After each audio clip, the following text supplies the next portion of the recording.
Intéressant, amusant. Rigolo. Je me souviens plus. La mémoire. Les actrices étaient très douées.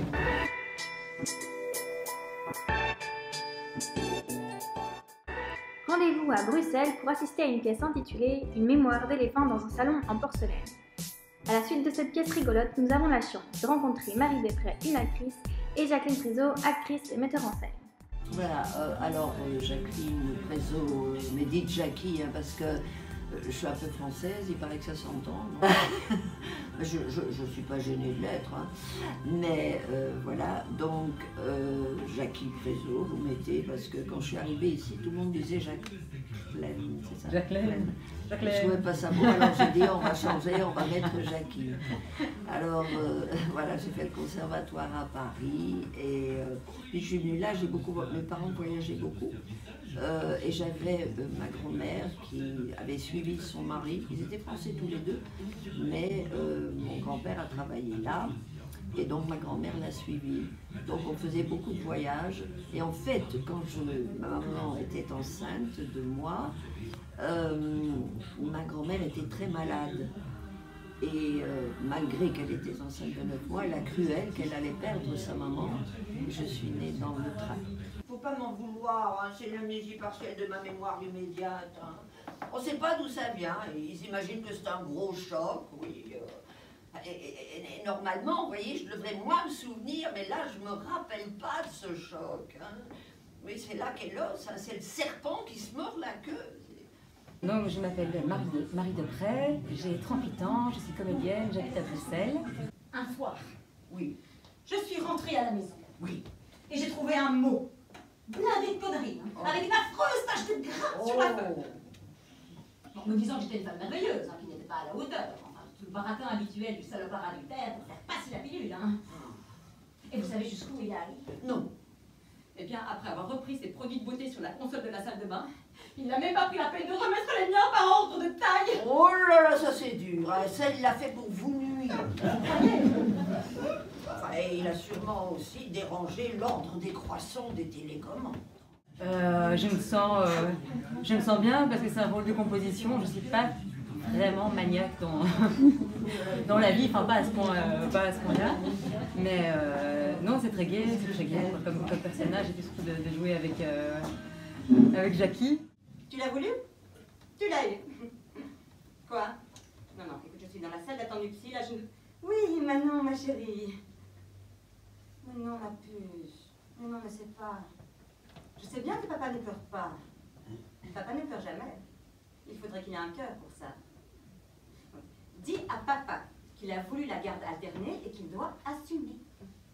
Sinon, maman, qui t'aime très fort, ma chérie, fera jouer ses avocats pour le faire interner. C'est-à-dire, chaque pièce est un message, en fait. Hein. On peut trouver un message dans tout, que ce soit drôle. Ceci est drôle et triste à la fois. Parce que quelqu'un qui perd la mémoire, c'est toujours pas drôle du tout, il faut bien le dire. Et donc là, voilà, il y a un petit peu de tout. Mais malgré tout, on rit, parce qu'on rit des handicapés. C'est connu, ça. C'est triste. C'est vraiment triste. On rit des handicapés, mais on rit d'eux. Et ici, c'est le cas. C'est tellement énorme, elle ne se souvient pas, elle dit n'importe quoi. Donc, c'est un côté à la fois... Et surtout la fin. Parce que là, Marianne a complètement changé. Elle s'est attachée à elle et elle commence seulement à comprendre les difficultés qu'elle ressent. Et elle ne la reconnaît même pas. Elle croit que son ami l'attend dehors. Donc la fin, enfin, moi je trouve ça poignant.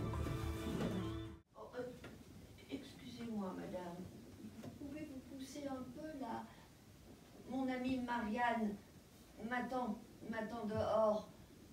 Il faut que je la rejoigne là. Excusez-moi.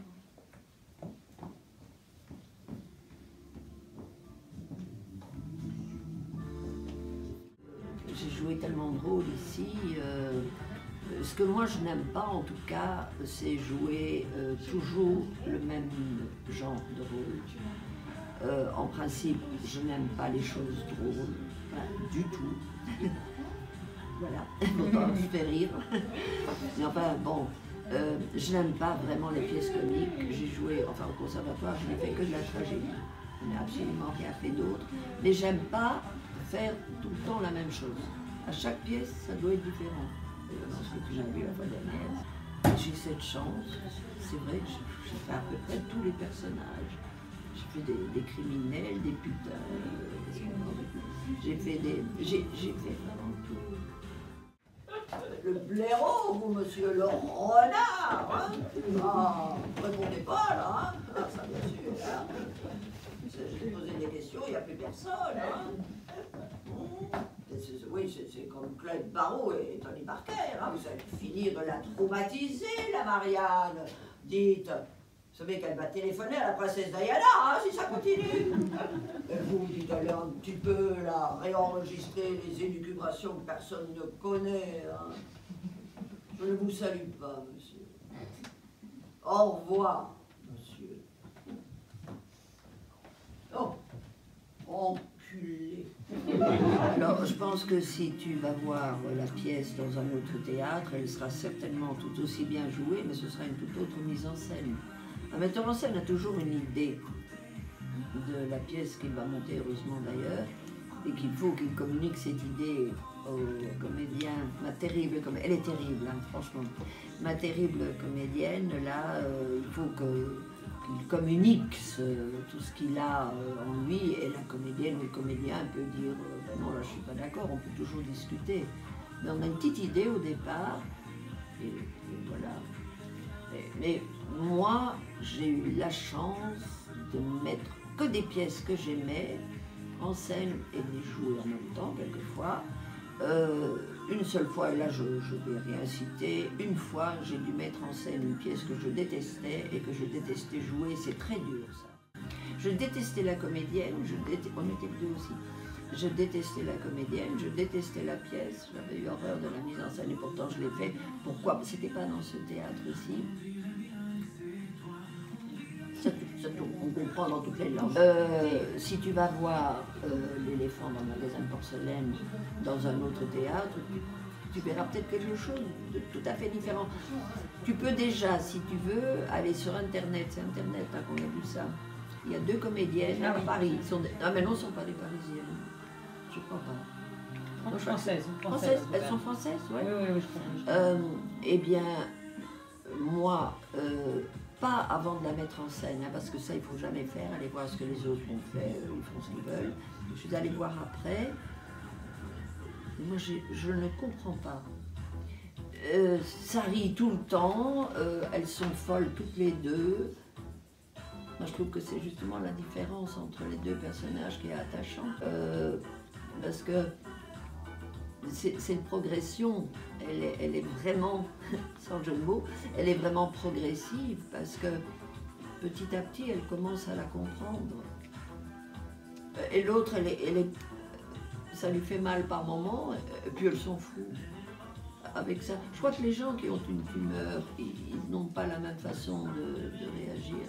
Et on sait que comme la tumeur a grossi, elle va en mourir, ça c'est certain. Laissez-moi deviner, hein? On a retrouvé le pickpocket qui vous a volé votre cerveau. Ben non, à vrai dire, c'est pas tout à fait ça, non. On a retrouvé, on sait maintenant pourquoi j'ai les pertes de mémoire, voilà, on le sait.